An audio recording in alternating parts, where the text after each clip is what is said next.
Hello, Aldwyn Altuney here. Welcome to Media Queen TV. We have an extraordinary lady in the studio today.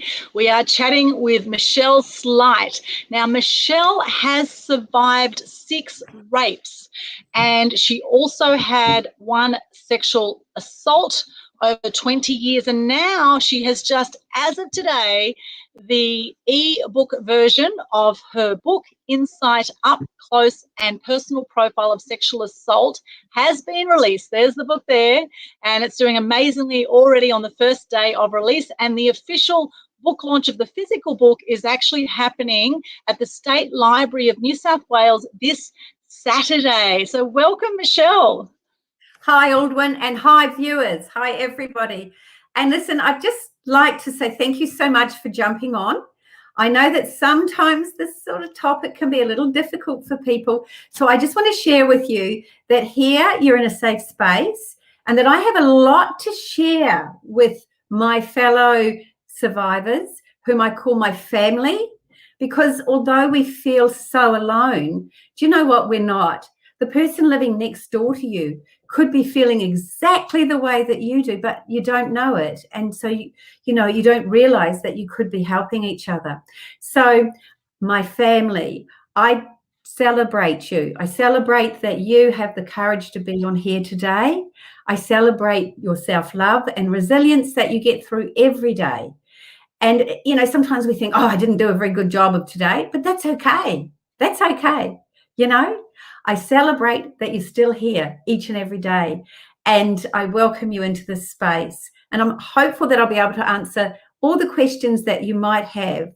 And I've aimed to do that in my book because I got to a point where I was constantly finding people in toilets and car parks, that just could take no more, because the triggers had just ruined their life for years and years and years, and they just couldn't take it anymore, and they couldn't see a way forward. And that is unacceptable. That is just not acceptable. I just feel that, we deserve better. And I thought, no, you know what? We have so many myths and misconceptions around sexual assault, and the departments which are there as a pathway for us just don't work for us, and that is difficult for us then. And we're already super vulnerable, and to try and educate someone on what we need and bridge a gap, it's impossible. So, I'm at a point where I don't have PTSD anymore. I don't have those triggers anymore. And I thought, you know what? I'm going to write this book. I'm going to step up because I can be a bridge, because I know enough about my subject of coming at it from a different place, and I'm able to communicate in a way in which they can actually listen and understand. And I just felt that it was time. I'm just sick of people having to struggle when it's not necessary. So a big hug to you all, and thank you for being here. Yes, thank you, Michelle. It's such an important topic. We're talking about empowering rape victims in life and love. And of course, rape victims, can be male or female. I'm personally a rape victim myself. I've had a few experiences where I have had attempted rapes, and I have thankfully, got my way out of most of them. However, it can happen at any moment. And, rape really is, unconsensual sex, right? It's when someone forces themselves on you, it is actually a bit more than that. And in my book, I actually give the 2 samples, because the motivation behind the act is entirely different. So when you're having sex with someone, as we understand it, right, as we think about sex, usually your male partner, he wants to do a good job. He wants you to actually enjoy what he's doing. Whereas if you're being raped by a man, the enjoyment that you might get from that is not what he wants, right? So it's not sex, it's rape. It's actually designed to absolutely, totally strip you to the core and leave you with nothing. Now, I've got one of the rapists that raped me. I call him Mr. Pleaded Guilty. in my book, because although he pleaded guilty and although he said at the time of raping me that he's raped more women than he could count on his fingers and toes, and that was at 1996, so how many more? No, I'm unable to tell you his name. I'm unable for you to be safe from him because I can't share that with you. But I try in this book to share a lot of the understanding behind these people, what drives them, how they think, and how to begin to identify them. And that is a really key thing. So in the world of academia, I've read so many times, we can't profile sexual predators. And I don't agree. And so what I've done is I've thought, no, we can. We can do it from the victim's perspective, right? Because we have an experience and we have a perspective. And when I've spoken with people over the years, what has come out is a lot of consistent threads that's been able to give me this insight that I can share with you and help you to perhaps avoid a situation.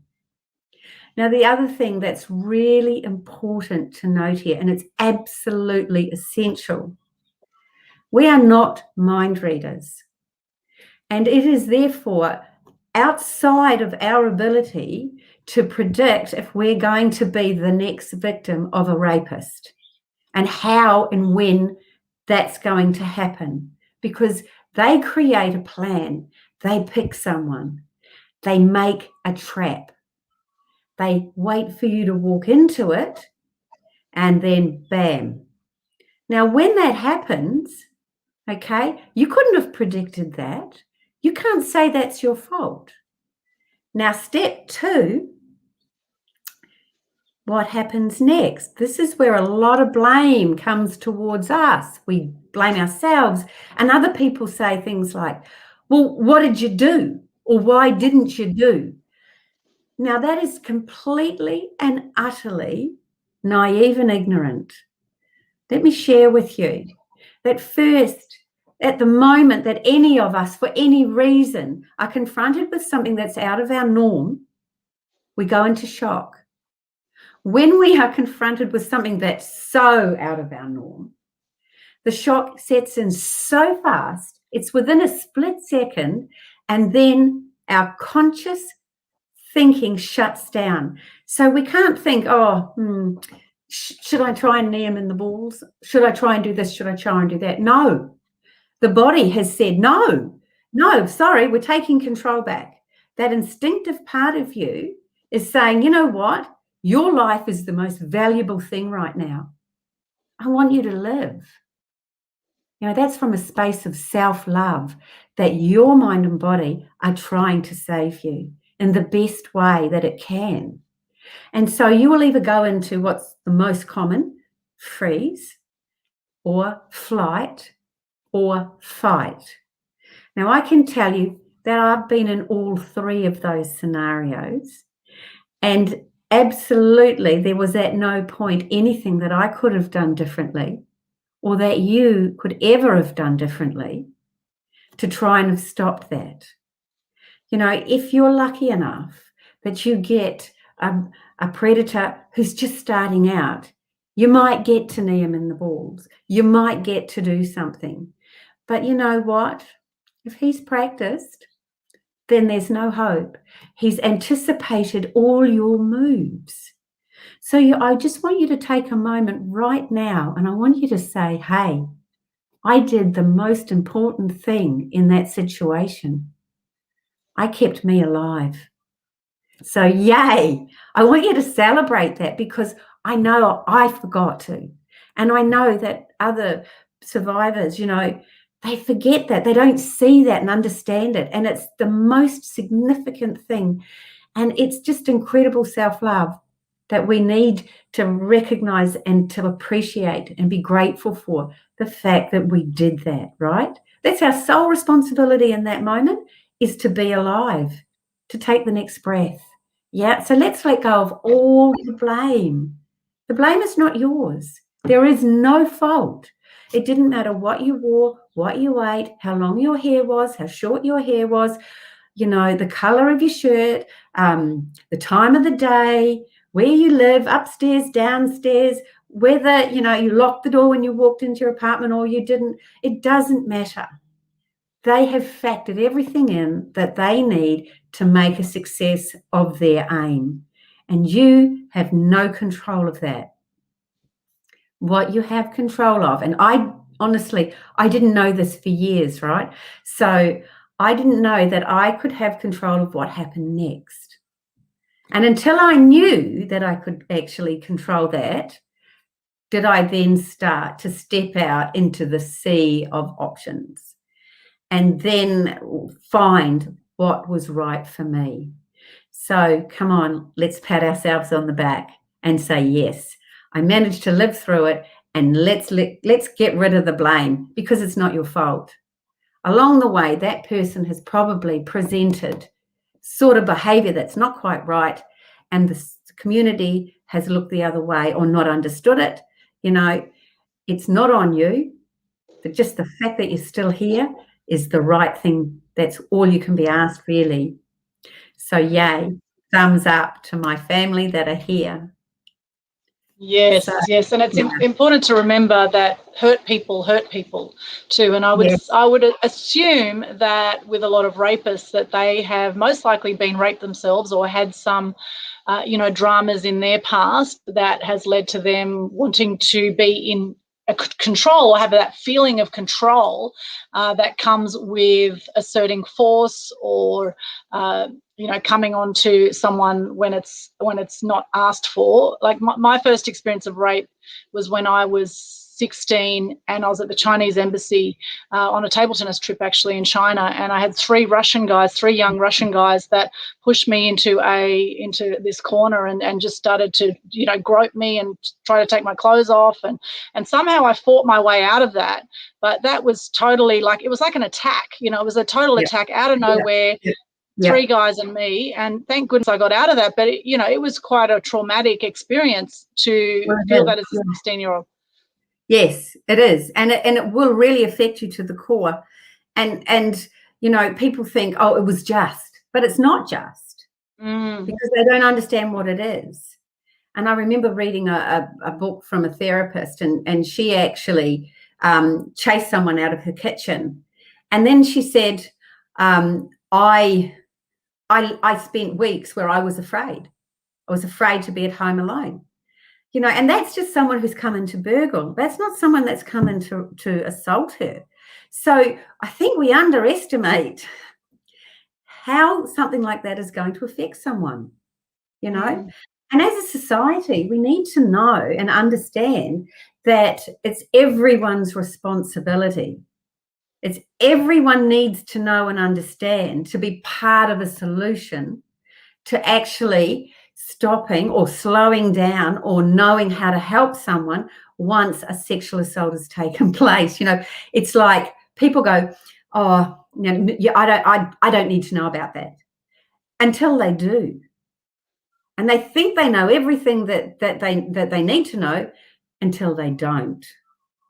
I was speaking just the other day, Aldwyn, with a young girl who's 25 years of age. Now, it was actually her father that got speaking to me, and he asked her to ring me. And she is 25 years of age. She was assaulted. She didn't tell anyone. She's actually been asked to take some mental health time from work. So she's on the verge of losing her job.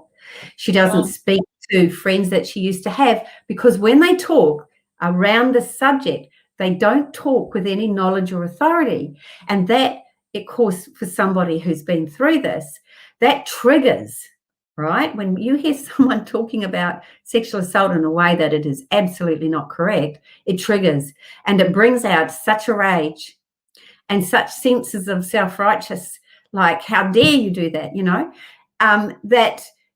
that she can no longer have friendships that she used to have. So now she's isolated. And because because we're not, as a society, sort of out there and saying, woohoo, hey, I was assaulted, it's not on the neighborhood watch page. Yeah, I've been assaulted. Anyone needs to have a chat. Here I am. We're not out there. It's not part of our conversational dialogue. And so now she's alone. The only person she can speak to is a mum on occasion. You know, the walls are crushing her, and she's putting up walls instead of boundaries, instead of finding a way forward. She's tried a bit of counselling. It hasn't worked. You know, so she's not knowing where to go next. And this is such a typical story. And I think as a society, we have to say, hey, that's not a good outcome. We can do better. And I'd just like to say here, you know, I think it's great that we all got out and we support that Black Lives Matter. But when that young 17-year-old girl was granted legal right to take her life, to have herself put to death, to be euthanized, because she could no longer live with the results of being sexually assaulted twice, where were the marches? Where were the banners? Where were people? Why don't, you know, victims of sexual assault, why don't our lives matter? I think it's time that our lives mattered. And that's why I wrote the book, and that's why I'm stepping up, because I can do it without being really angry, and I can do it in such a way that I can talk in as much detail as somebody wants to hear, because I don't get triggered.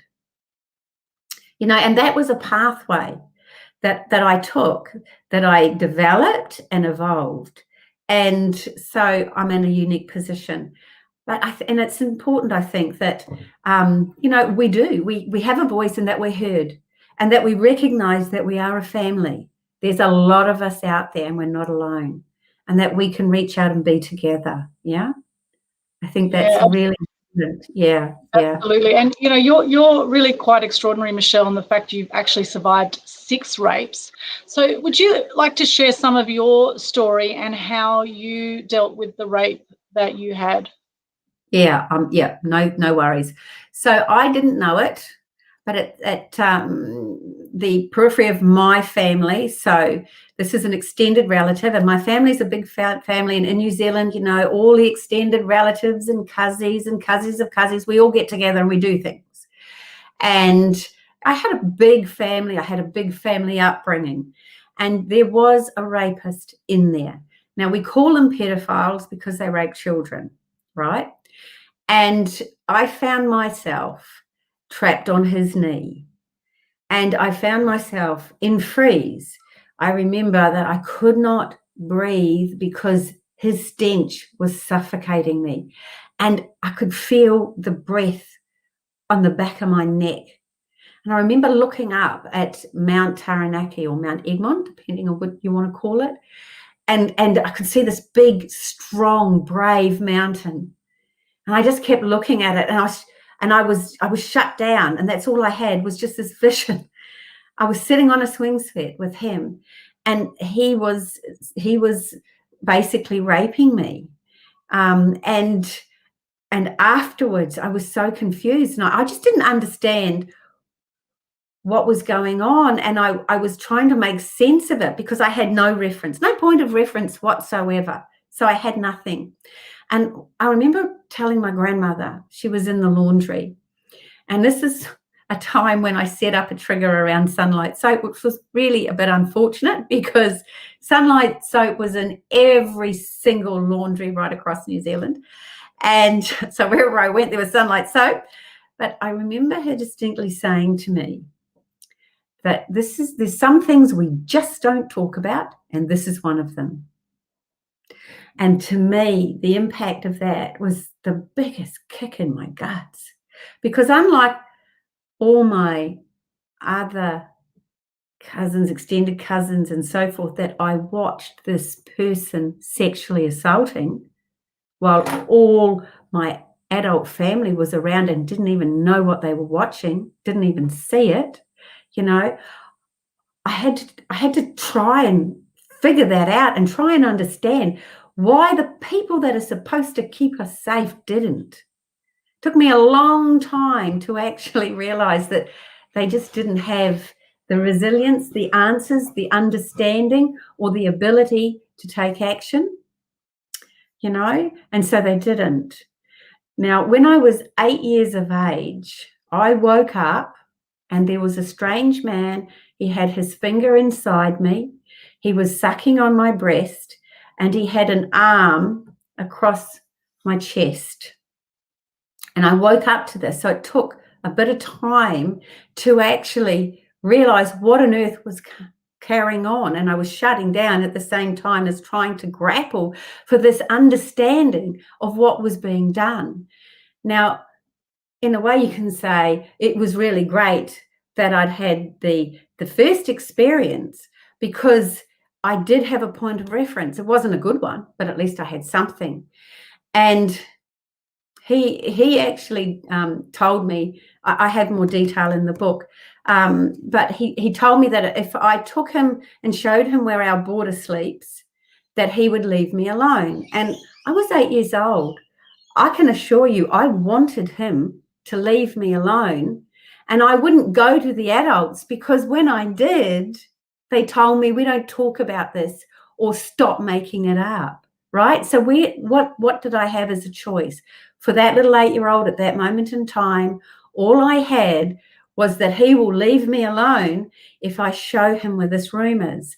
And this room happened to be outside the house.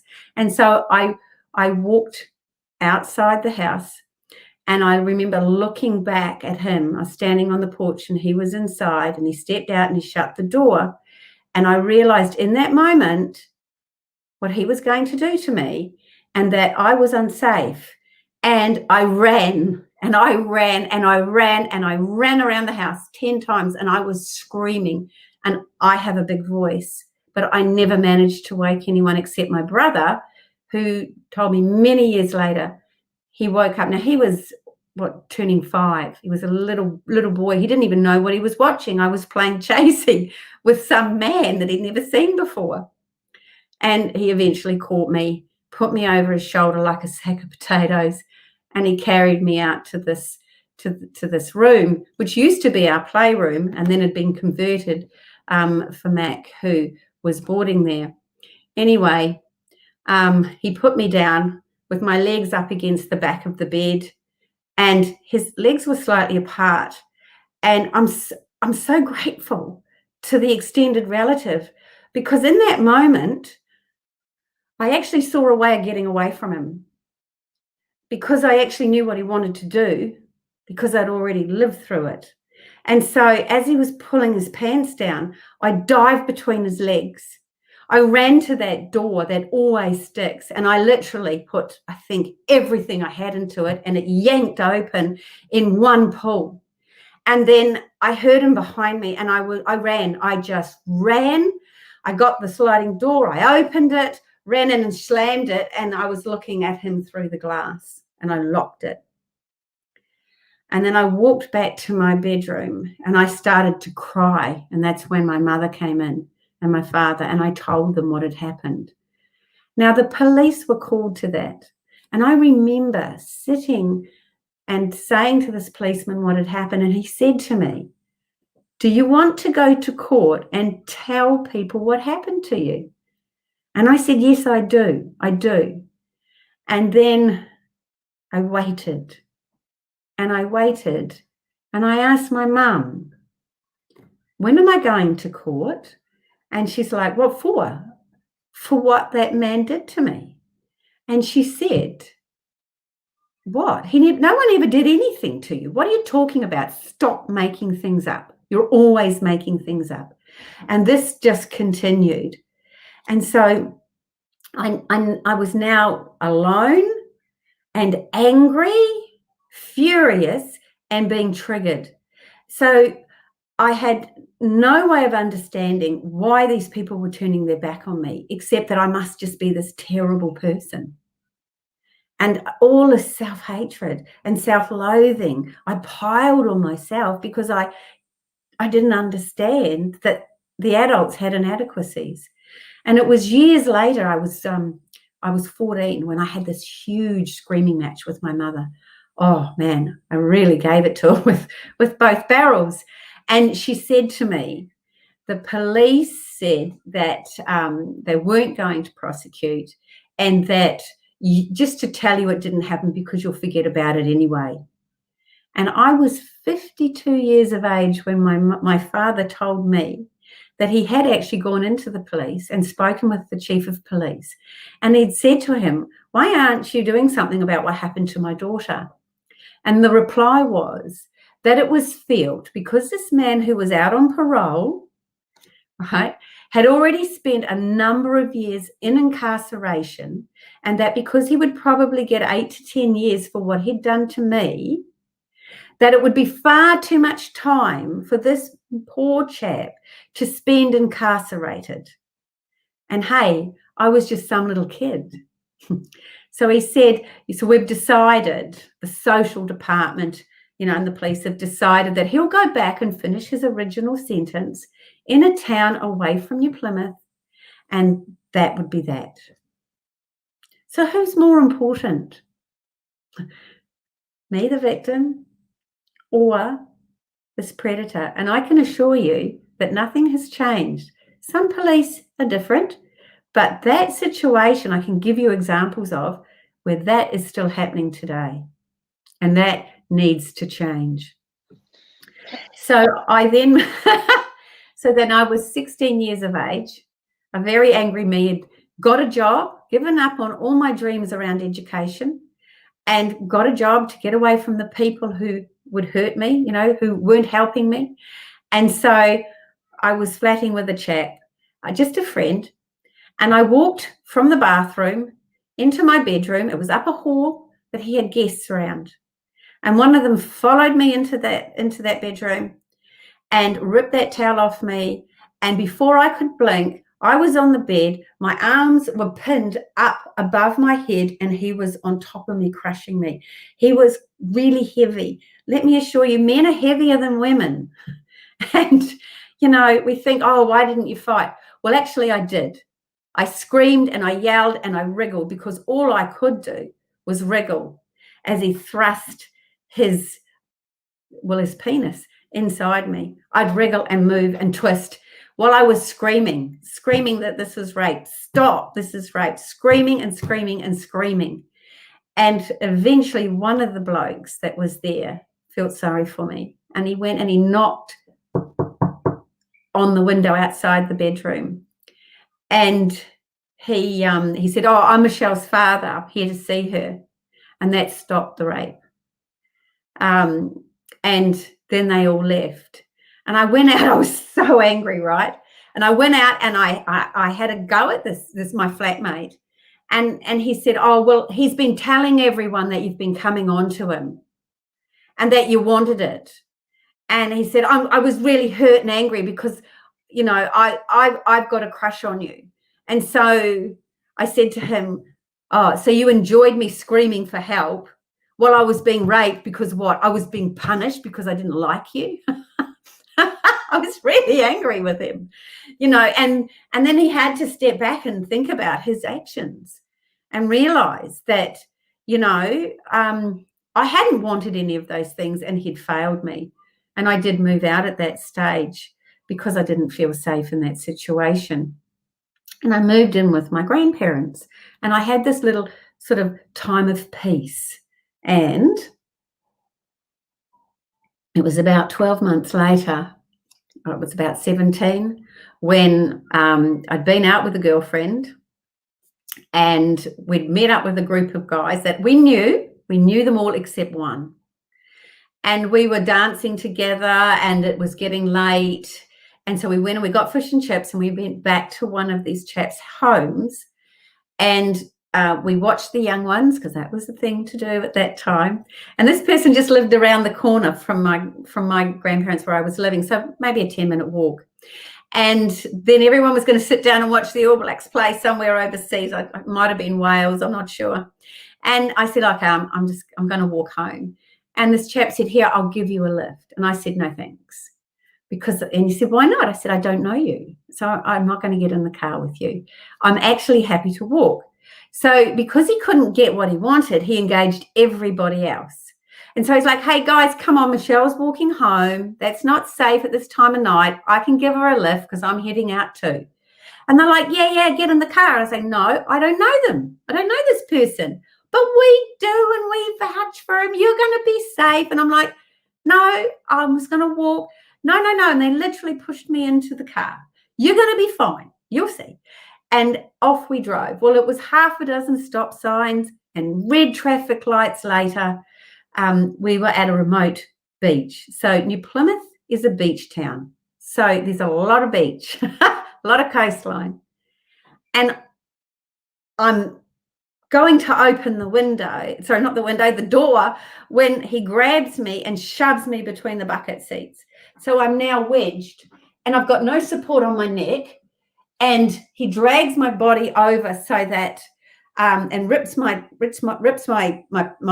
pants down and tears my underwear, and he's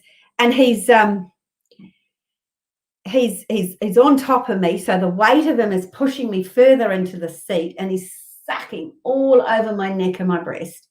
And all I can do is just move slightly. I can't move my body much.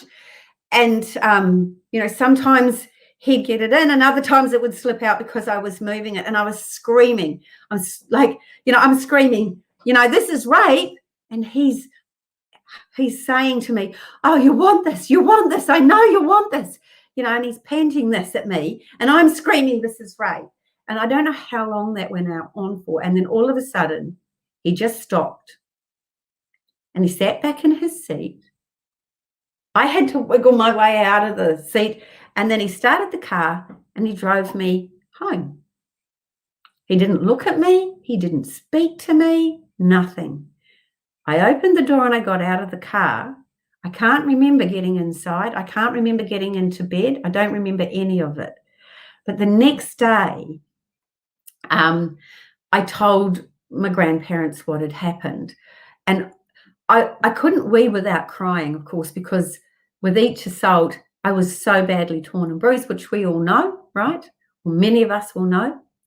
And so I'm sitting in the bath in Epsom salts, trying to soak my area down there because it's so badly swollen and all my bruises are aching.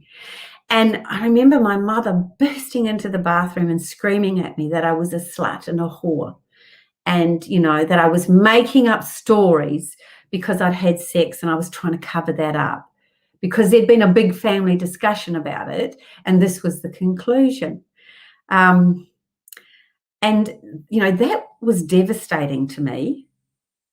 Anyway, it was that following week at work, I got a call to tell me that all my belongings had been packed into a suitcase and they were sitting on the footpath, and that I was not welcome back at my grandparents, and not to go in and not to try and contact them. And so I caught the bus, I picked up my bag, and my girlfriend's mother took me in. And that's where I stayed until we found a flat together. And so then my girlfriend told everyone that had been vouching for this chap, and they asked her to bring me up to what's called the West Town Hotel at that time. And so we went up on that Friday, and they asked me what happened, and I told them to the best of my ability. And this is really important. While we're still trying to make sense of what happens to us, we maybe don't get the whole story out, and so it's like we do the best we can. And quite often we'll have to go back and make a number of statements. So anyway, I did the best that I could. Now, these people knew me, and they had vouched for this person. And so apparently, I didn't ask them to do this, but apparently they took him outside and they gave him a really good serving. But it was that night that 5 other girls came up to me individually and thanked me for speaking up, because he had done exactly the same thing to them. And when they talked about it, he'd said exactly the same words. He'd taken them basically to the same place at the beach. He'd done the whole abduction thing, although it's not classed as an abduction because you get into the car, but I'll give you a lift. And then the following happens. And I began to start seeing that, they have a modus operandi. And I began to start listening more to what women were saying. And when women were saying, oh, I wouldn't go near him if I were you, stay away. And then I'd ask them why. And eventually I began to get this sort of idea of a couple of people, and I went up to them and I'd say, oh, I know what you do. I know what you are. You rape women, you know. And I got the old bleep, bleep. Some of them were really scared because they really didn't know what that meant for them. And, you know, there's a couple that were really like, oh, wow, you know how clever I am. Wow. Yeah. You know, they plan, they execute, and then they have a range of get out of free jail cards that they play to the community who just accept it. And then all the focus and the blame, everything else heads to us. So I did manage to have a relationship, and that came to an end. And that chap did tell me that he had been raped by his brother. And we came to an end, and he started stalking me, really relentlessly stalking me. We'd go, if I was out in a public space, he was standing right there. We were dancing on a dance floor. He was standing right there yelling at me. If I spoke to any man, he would go round and scream and yell at them and threaten them. It was really intense, and there was nothing that I could do to stop it. So my girlfriend and I devised a plan. And we decided that if I had sex with one of his friends, that would mean that he might get the message and leave me alone. Now, I'm really grateful because I picked a friend that it was over before it started, and so I didn't even have to do that. But he was telling everybody that we did, so that was okay. And the stalking stopped. But on my 21st birthday, he grabbed me, he dragged me up the road where there was nobody around, and in a ditch, he raped me. I remember that I couldn't breathe because of his hand over me to try and shut me up.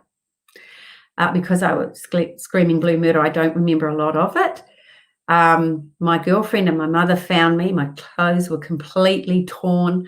I was covered in dirt, and I was bruised and I was cut, and they took me home. And so I missed a lot of my party. You know, looking back and understanding now what I know, the rage in which he assaulted me was related to the fact that I'd had sex with somebody else, obviously. So in the interim, he'd stopped stalking me, but I really was punished for it quite severely. And by this time, I'd developed anorexia, which I hid from people, but I had moved on. I'd upgraded to bulimia to manage the triggers because they were coming so fast and so furious. And, you know, I was a functioning bulimic, but, you know, I never went to the point where I was a functioning alcoholic. I did drink, and there were times where I didn't drink. But in amongst all of that, there was a grey area assault, and I'll explain that to you. So we were all at a hall party, and one of the friends had disappeared, and he was very drunk, and someone said he was going for a swim. Well, you don't swim in the ocean when you're drunk. So we decided that we would get together a search party. And so this chap said to me, I'll come with you. And I said, no, it's fine, thanks. I don't need you to, right? I'm fine. I'll go this way. And the other guys are going this way, and we'll meet in the middle. And he said, no, I'll come with you. Now, this chap was somebody that women threw themselves at, right? He was a very popular boy, and he got a lot of attention. And one minute we're walking, talking, and the next minute I'm in the ground. I'm on the sand. He's on top of me, busy fumbling around. He was a big boy. I'm sinking into the sand. And I managed to tell him that he actually didn't want to have sex with me, that he didn't fancy me. So he was just drunk enough, you know, and he's like, oh, don't I? And I'm like, no, you've told me before. You don't want to have sex with me, and I don't want to have sex with you right now, okay? So it wouldn't be sex, okay? And he's like, oh. I said, yeah, you like somebody else. Oh, do I? I said, yeah. And so he helped me up and brushed me off, and we went looking for my friend who had actually gone to sleep in the car. So, but, you know, from that point on, that particular chap hated my guts, right? Couldn't speak to me or look at me. And I think it's because he may have been confronted with the reality that I'd saved him from raping me. And that may have led to him thinking that perhaps that had happened before. So, I'm just guessing, but I think that could have been part of the problem there. So I got to a point where really I knew that it was live or die. I was in this black hole, but I kept looking for answers. I'd been to see the psychiatrist because I'd been to see the doctor, and the doctor sends you to the psychiatrist, and the psychiatrist gives you the tablets, and the tablets don't do anything. In fact, it knocked me out to the point where I was sound asleep and woke up late and was late for work. So to me, that was really dangerous because it meant that if anyone came back into my room, I would sleep through it and wouldn't know about it. So that was a no-goer for me. Plus, I didn't feel any better. So no more of that, right? I read things and did some research, but there was just nothing that was sort of available or around at that time. And I knew that either I got into the light that I could see as a pinprick, or, it was over for me. I was at some points I was driving so recklessly, I almost, crashed the car so many times. And I was thinking, I can't take any more. I wanted to stop. And I'd have vomited my guts till there was nothing left and there was no food in the fridge. And I would get to the point where it was still going on. So I was actually being assaulted in the trigger by all the assailants, not just the one, but it really doesn't matter. It's so bad. Whether it's 1 or 10, it doesn't matter. It's a really hard place to be. And I really know how it feels to want it to stop. And so I had to decide, and I decided that I would remove myself from the situation. So I got on a plane all by myself and flew to another country. But the problem was internal. It wasn't external. Anyway, the bulimia did stop, and I got a job, and I was doing okay. I still had all of the dysfunctional behaviors and different things, and so things sort of happened to me that I didn't like, but it wasn't until I ended up with a work-related injury where I could no longer work. I couldn't even physically feed myself. I had to use my toes. And I remember I was so grateful because I'd watched this documentary on this woman who didn't have arms, and she was feeding herself with her feet. And so that's what I had to do. I had to learn how to do different things like that when I just couldn't make my limbs work. And I remember this day distinctly because I went to work cover that at that time was in Kent Street in Sydney, which is where I was living. And I remember this woman coming up to me in the hallway while I was waiting to go in and see someone. And she said, "Oh, have you been to any insurance doctors?" And I said, "Oh, no." And she said, "Oh, okay." She said, and she went on to tell me about one. And I call him Dr. Hashtag, right? Now, she told me about how he forces his penis into the mouths of those people that the insurance company send, and how he rapes their mouth, basically. And I got home from that meeting that day, and there was my letter to go and see him. So you see, I had a little bit of time to think about it and what I would do and how I would respond. And so I arrived there, and she told me he keeps the chair in a certain position so that he can walk around it and work around it.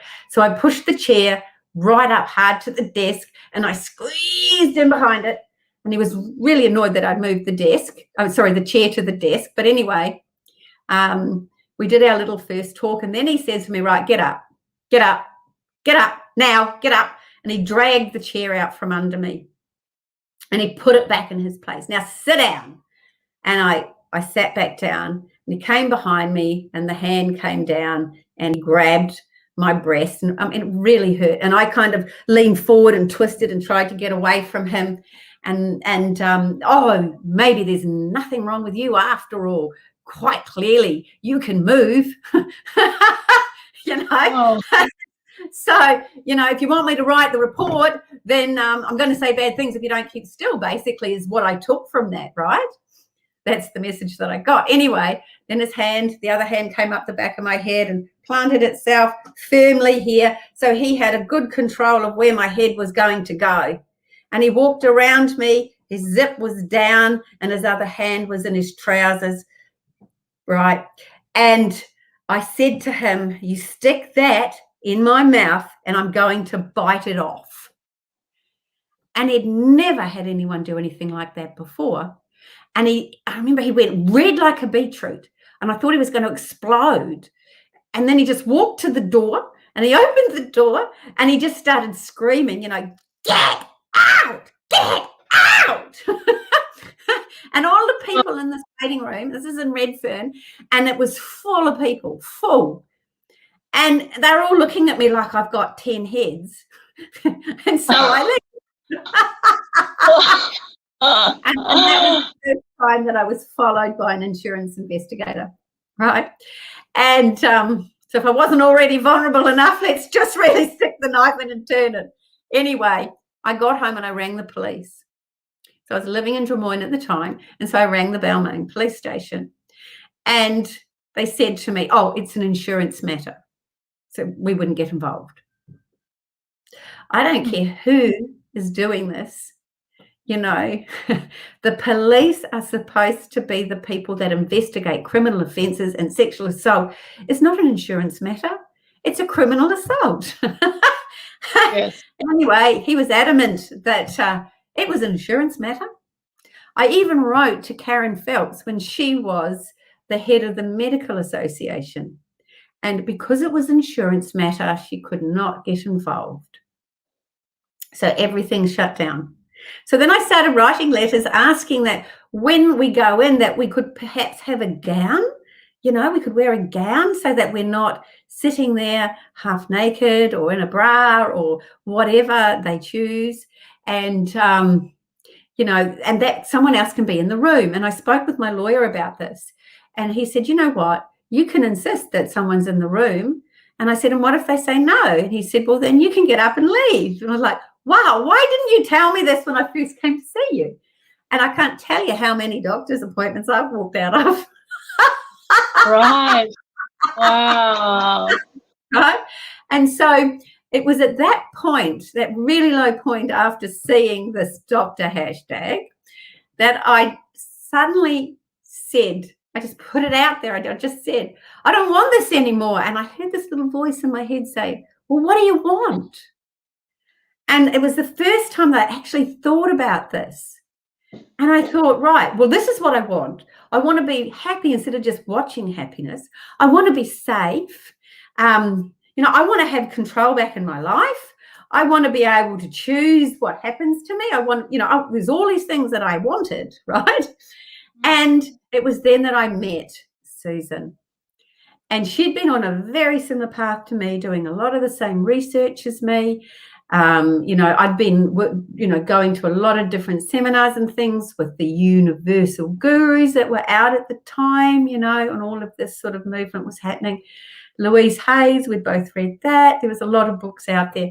And so what we did was we pieced it all together and we developed this little process that we started working on ourselves, where we literally went in and found the decision that was made that wasn't helping us.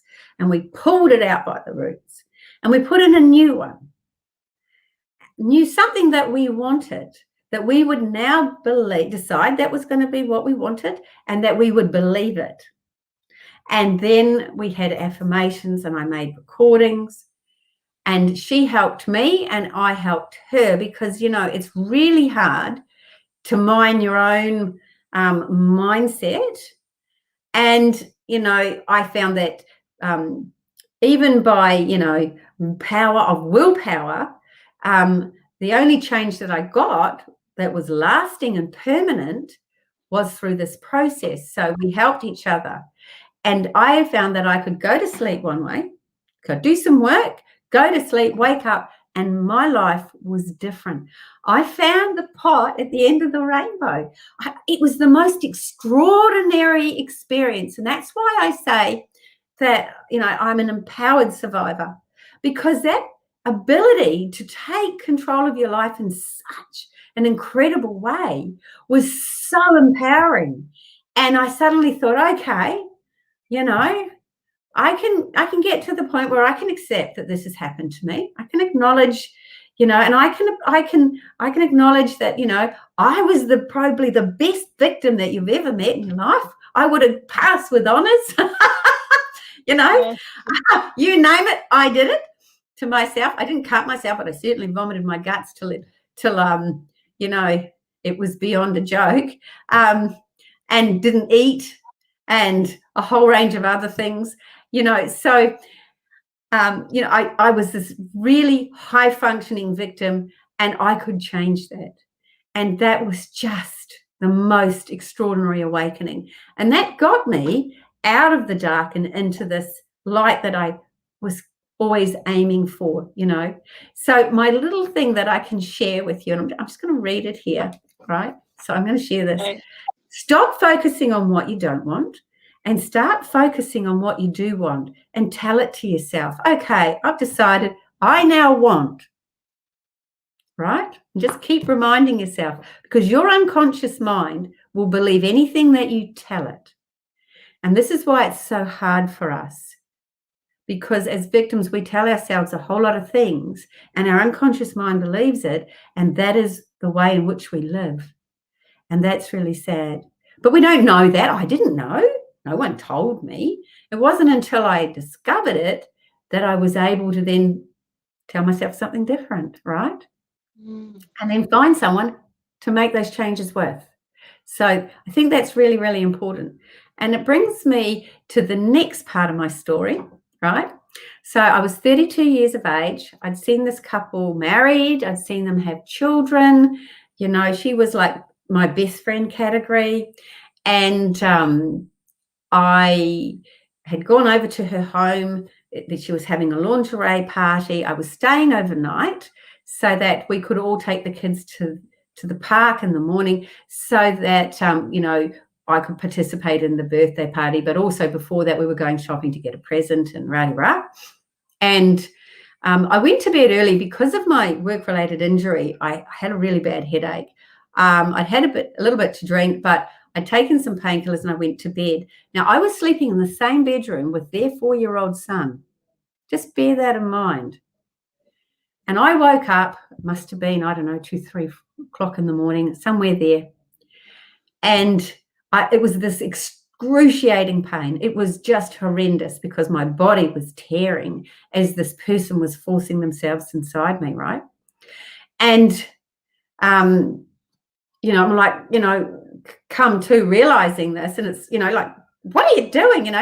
Anyway, he stopped and he walked away, and I went into a sort of shock, but it wasn't the same as I had in the past because of the changes that I'd made. But I was still in shock. I was numb. And then one of the first things, and I've had to forgive myself for this, one of the first things that I thought was, how did I not see that coming? Right? Blame coming back to us, right? Yeah. But I could never have seen it coming. He never behaved that way in front of me or talked that way about the subject, So how could I possibly read his mind? Anyway, I was lucky because I had enough that I was able to get out of the house and ring my girlfriend, and she said, come around. Now, she was friends with the policeman that I knew, and he said, I'll get you an IRAC officer. Get her to a hospital and I'll get them to meet you there. So at that time in Sydney, they had IRAC officers who were specifically for people who are victims of sexual assault, right? Now, we should have that everywhere. At every police station, 24 hours a day, there should be an IRAC officer, someone who actually knows how to talk to and deal with a victim of sexual assault. So anyway, That began a process that got me to the Royal North Shore Sexual Assault Unit, which are a MASH unit. And what's tragic, even in 1996, this MASH unit, which was basically get you in, stitch you up and ship you out, had to operate like that because there was a waiting list. Isn't that sad? There's a waiting list. That is really sad. That should not exist. That should not be like that. And I was a little luckier because I was going to court, and that meant that I could have a little bit more support. So I got a guilty plea on the steps of Parramatta Court before we went to court. But I'd also written a victim impact statement. Now, I'd got a call while I was over in Perth with my now husband, and I was told that a judge had ruled that if I wanted to put my victim impact statement into my court proceedings, then I would have to allow access to all the notes of my counsellor. And if I didn't want them to have access to my notes to use against me or try to, then I could choose to take my victim impact statement out. Now, the clock was already ticking because that was Sydney time that he'd set a 24-hour time frame, and I'm in Perth. And by the time someone actually gets to tell me, time's lost. However, I rang the next morning and I said to Susan, who was the head of the department at the time, I said, Susan, give them my notes. And she said, Michelle, I knew you'd say that. So I've got your notes ready. And guess what? They knew you'd say that too. So they're sitting outside waiting to pick them up. So, yeah, but you know what? At no point through that process did I matter. I did not count. At no point through that process was there any equality, because I had to make police statements, and they're up on my website, www.michelleinsight.com.au is my police statement, my witness statement, my victim's impact statement. It's all there. But he never had to make a statement, not at any point. And so we get to court and he pleaded guilty.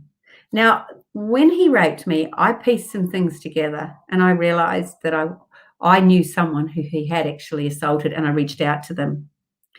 And I let them know, and they travelled on a train a very, very long distance to get to Sydney and stood on that step with me. And when that announcement was made, they burst into tears. And they burst into tears, I think, because of all of the emotion. But the policeman, the specialist policeman who was there to walk us through the process and make sure that everything was okay for us, said to my witness very loudly in our hearing, well, what do they want? What does she want? Does she want him to go to jail or something? It was just sex. Wow. And you know what?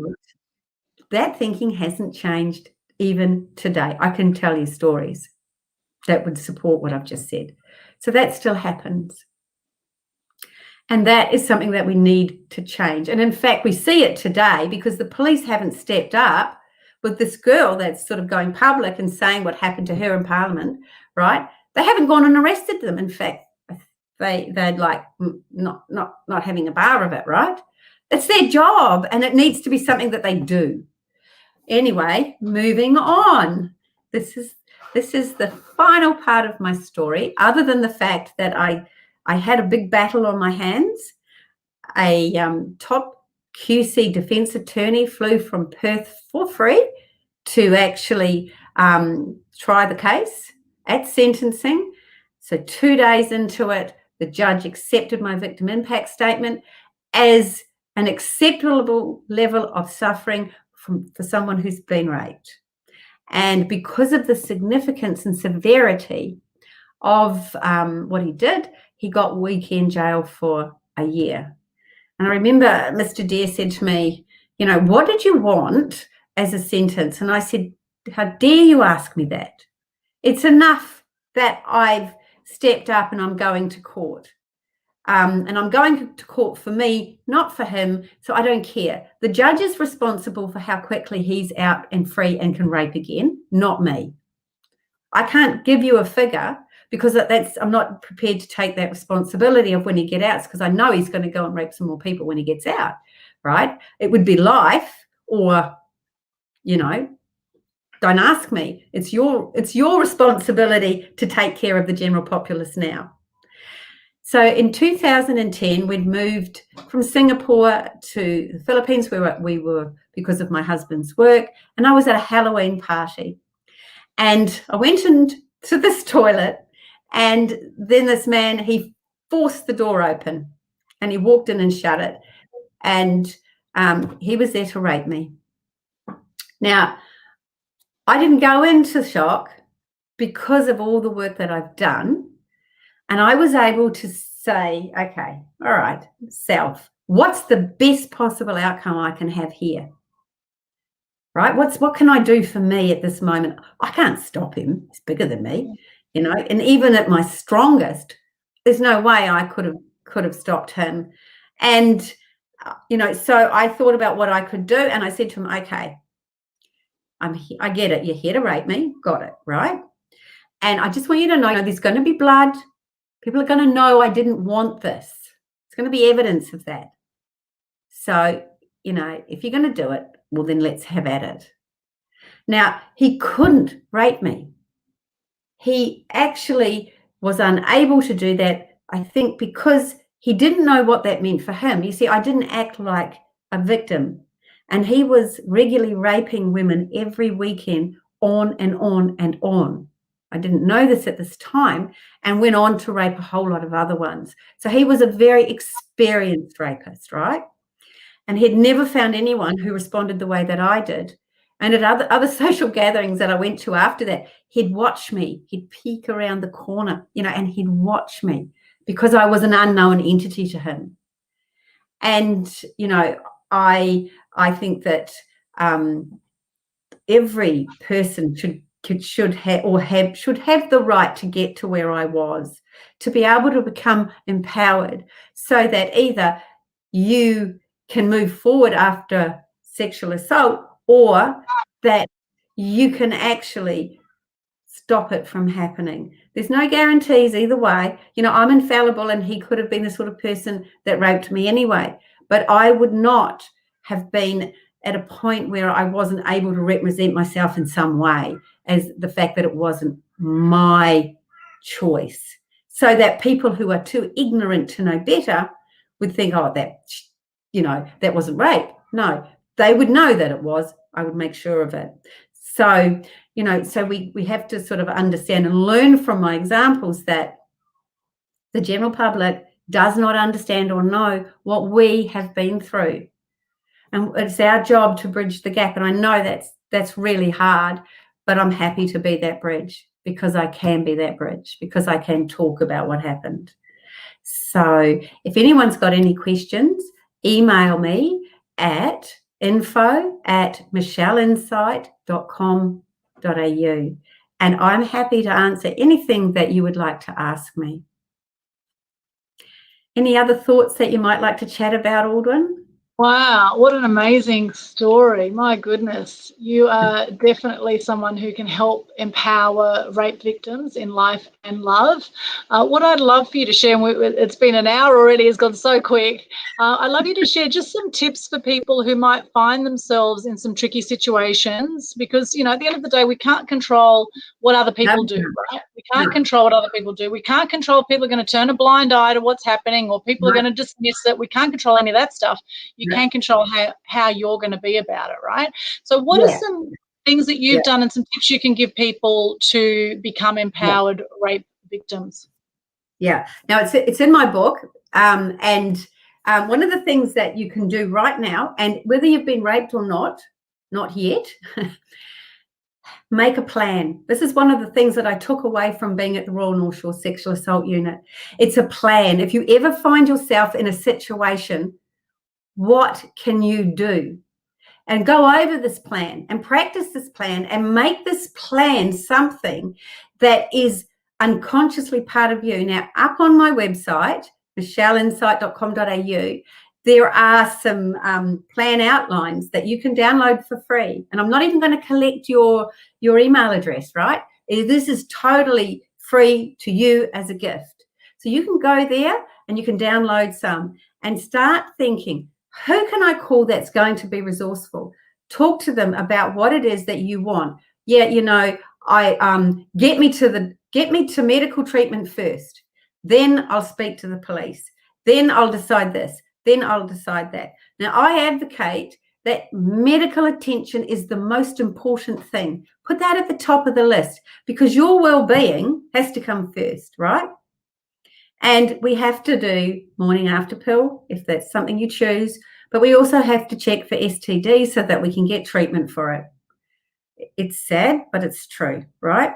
And we have to get ourselves to a place where we can get all of those swabs and everything done in a loving space and have someone there who's our support person. So choose that person, ask them if they're okay for them to be your support person, and then go through your plan with them. And you know what? Police is a secondary thing. Don't make more decisions than you have to make. Right? Now, the next thing that I would like to share is that I know a lot of you have probably tried a lot of therapies. For me, I might not be everybody's therapist, right? So here's the plan for therapy. Make sure that therapy has a plan, an outcome in mind. So whoever you're working with, say, okay, this is where I'm at.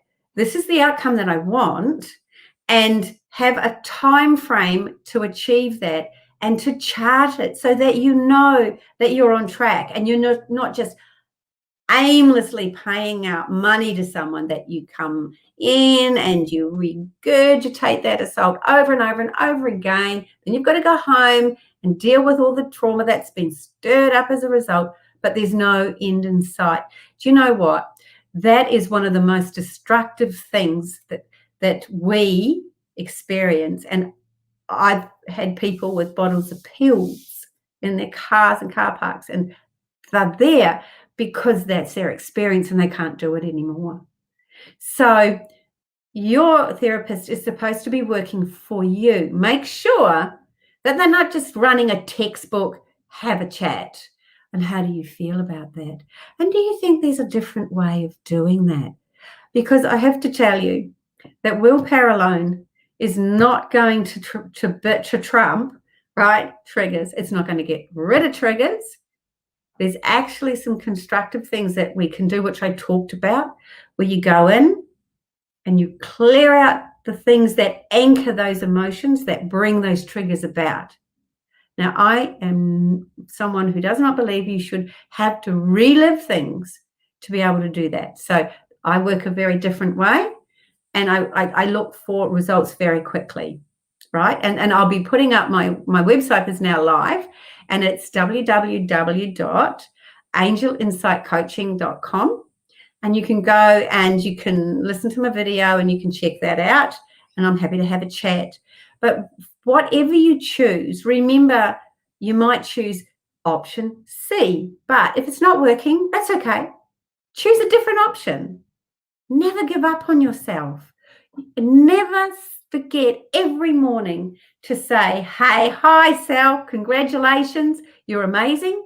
And every night before you fall asleep, have gratitude that the self-love and strength that you have means that you're here and that you're giving life a go. I think that's very important. And can I just send out a little thank you? Absolutely. So my book, yay, as Aldwyn said, has been launched on Amazon. And so far today, I have #1 rating in 2 categories, sexual abuse and self-help for abuse. This is worldwide. And I'm ranked at the last count, number 75 in books around the world, which means that this message, and it's a lot of what I've spoken about today and a whole lot more. So my story is only 1 chapter. There's so much packed in here, right? So if we can get the word out, if we can have a better understanding, then we can change sexual assault culture, which is the reason that I started this. And for those who want the help to change what their lives, that's why I stepped back up into coaching and have gone and renewed my training, and I'm a registered certified trainer now, or not trainer, sorry, coach now, on top of my degree and other things. So thank you to everybody who's jumped on and been part of the solution by buying the book. I really appreciate it. And remember, if you want to reach out, the Empowered Survivors on Facebook, you can ask me anything, and I'm happy to help where I can. Okay, take care. Fantastic, Michelle. And of course, if you want to work one-on-one with Michelle too, then that would be fantastic. I know you're highly qualified in many areas around coaching. You've done a lot of work, master practitioner level of all sorts of things. So, so definitely reach out if you want someone who really understands what it's like to be a rape victim and how to overcome it. You know, as Marie Forleo says, everything is figure-outable, right? Everything's figure-outable, and it is. You know, and just because, you know, well, not just because, but, you know, just because certain things happen in life, right? Some things we cannot control, right? So it's important to get that. They say everything happens for you, not to you, is what they say, right? Everything happens for. So there's always some learning to come out of everything that happens. That's right. And you know, you can turn a situation like this into a positive by how you deal with it, how you come back from it, and you know how you can overcome that powerfully, which is Michelle's specialty. And on Saturday, if you are in Sydney at the State Library of New South Wales, now you're going to be speaking openly about a whole lot of stuff. They're also about the myths and misconceptions society nurtures around sexual assault, the grey areas where sexual predators thrive, how sexual assault victims are gagged, all that kind of stuff is all going to be talked about. You're going to share your story down in New South Wales. So what time is that on in the State Library of New South Wales?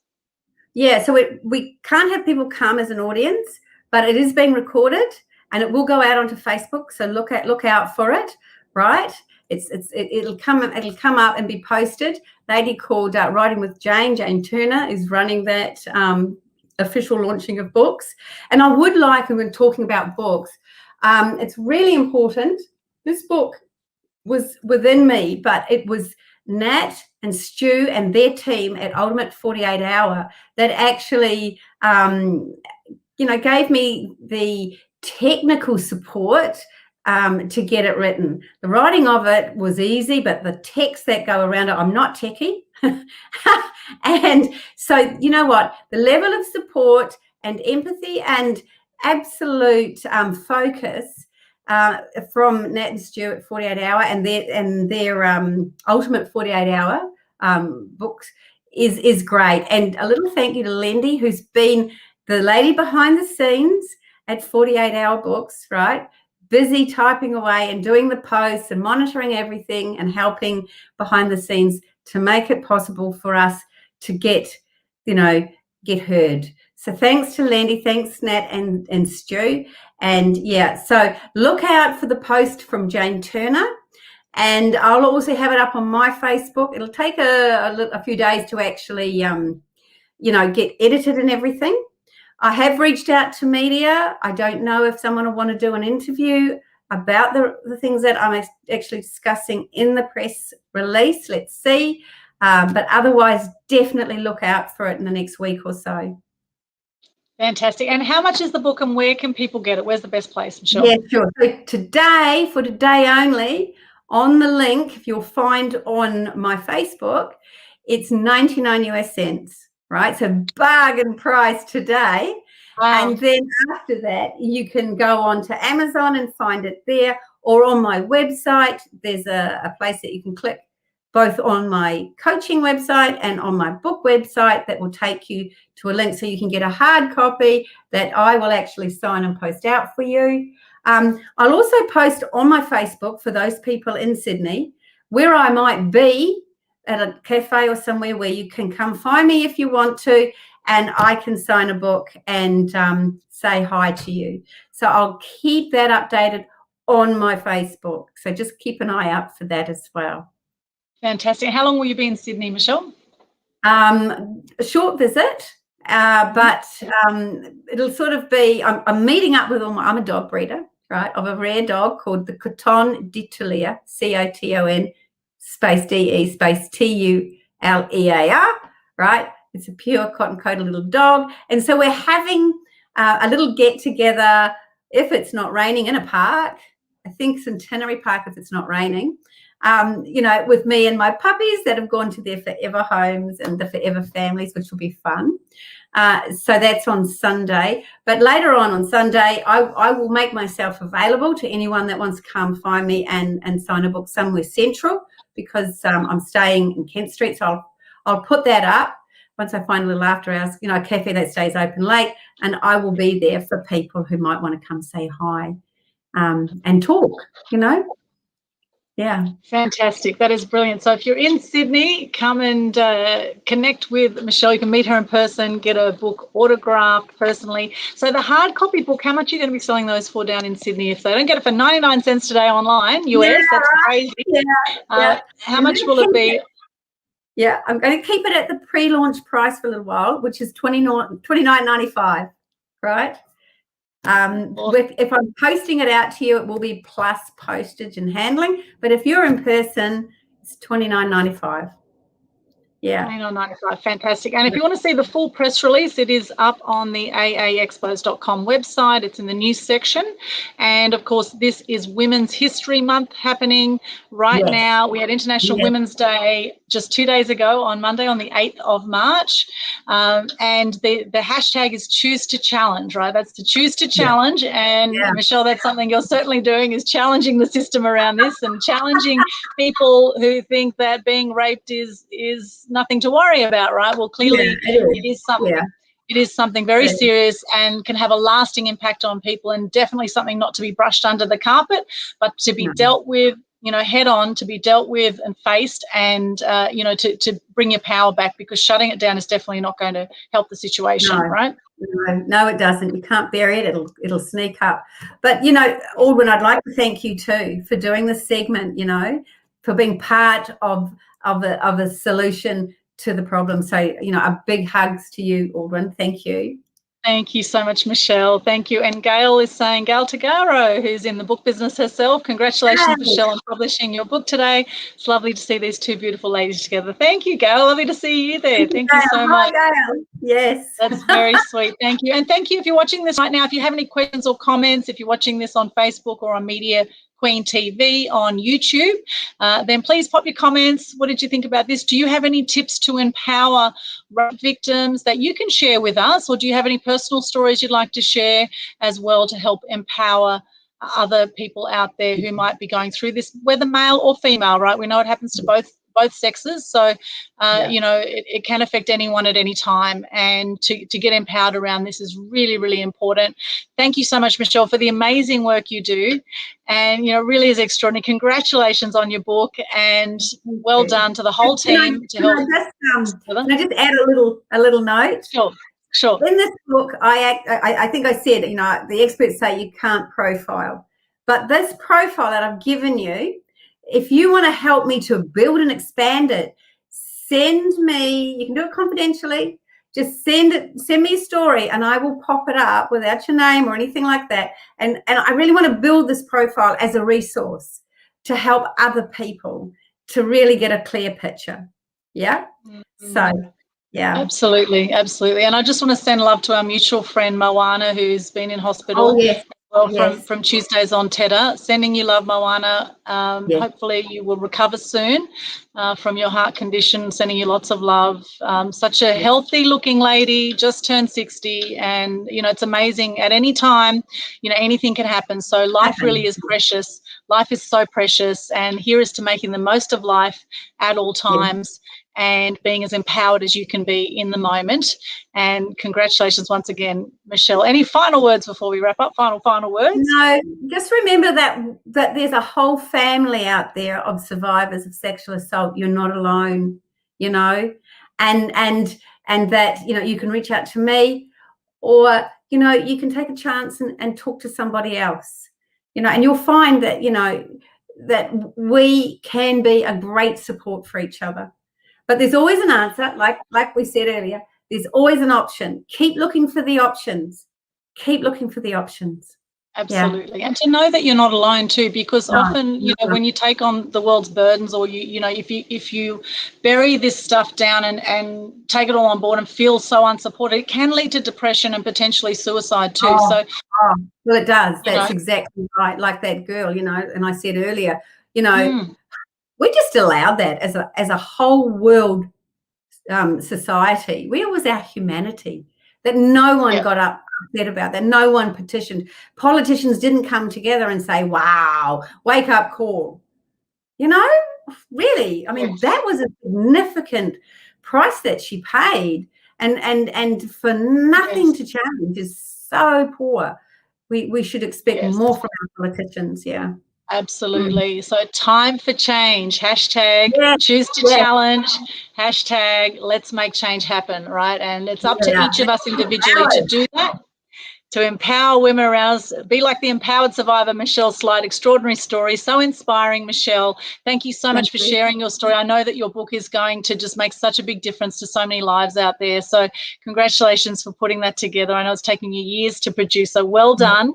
Well done persevering with that. We've put all your comments into the chat, the info@michellesleight.com.au, where you can connect with Michelle, send her an email, check out michelleinsight.com.au. That's also in the chat, and angelinsightcoaching.com. So check that out. Reach out to Michelle if you want to catch up with her in Sydney this weekend. Have fun with those beautiful doggies, and we look forward to chatting again soon. All the best, Michelle. Thank you so much for watching, and make sure you subscribe to Media Queen TV. Check out Media Queen TV on YouTube. If you haven't subscribed, 600 odd videos or so on there. Amazing, inspiring interviews, sharing truth and good news. And also I have my next free publicity secrets event coming up in just a few weeks' time on the 23rd, I believe, of March, around that time. Free publicity secrets. Just look up freeprSecrets.com for more details on that. And here's to you being empowered. Hashtag choose to challenge. What challenge are you taking on? What personal challenge or what public challenge are you taking on to make a difference? So love to hear from you. Pop into the chat. What are you taking on? We're just going to pop that link in there for you, freeprSecrets.com. Check it out. We've got new comments here as well. What else with Gail's? Congratulations. Yes, fantastic. Okay, so look forward to hearing from you. Thanks again, Michelle. Great work, and look forward to seeing more of your success and more time in the media. I'm sure your story is very marketable, and I'm sure it's a powerful story that the media would love to share. So if you are in the media or journalist or with any media organisation, reach out to Michelle so you can help empower more people by sharing her story as well, and sharing tips on empowering rape victims in life and love. Thank you so much. We'll see you again soon. Have a beautiful day or night wherever you are in the world. Bye for now. Bye.